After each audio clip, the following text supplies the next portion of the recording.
Hi అండి, ఎలా ఉన్నారు? అందరూ బాగున్నారా? బాగుండాలని కోరుకుంటున్నాను. యాక్చువల్గా మొన్న అమ్మ వాళ్ళు, పెద్దమ్మ వాళ్ళు, ఆంటీ వాళ్ళు అందరూ వచ్చారు కదా. వాళ్ళందరూ కూడా చిన్నజీయర్ స్వామి మంత్రం వాళ్ళు ధ్యానం చేసేవాళ్ళు అనమాట. సో వాళ్ళ క్లాసెస్కి అయితే అటెండ్ అవుతూ ఉంటారు.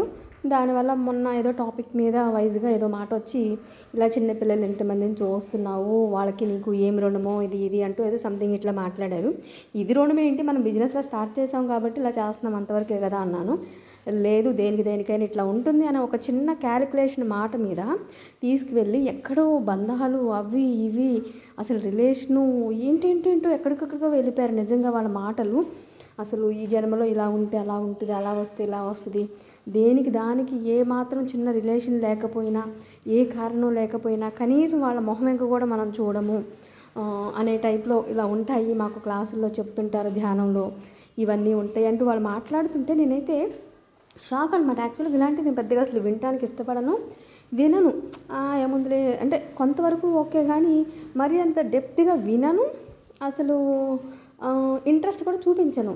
అలాంటిది మనం అసలు వాళ్ళ నలుగురు మాట్లాడుకుంటుంటే అసలు నేనైతే షాక్ అయిపోయాను.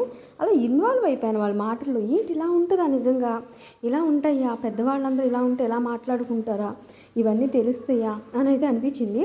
నిజంగా అంటే వాళ్ళు చెప్పిన వాటితో కంపేర్ చేస్తే కొంతవరకు ఎంత సైన్స్ పెరిగినా, ఎంత టెక్నాలజీ పెరిగినా, ఎంత ట్రెడిషన్స్ మారినా, అంత అప్డేట్ అయినా కొన్ని ఖచ్చితంగా నమ్మాల్సిందేనేమో అని అయితే నాకు అనిపించింది.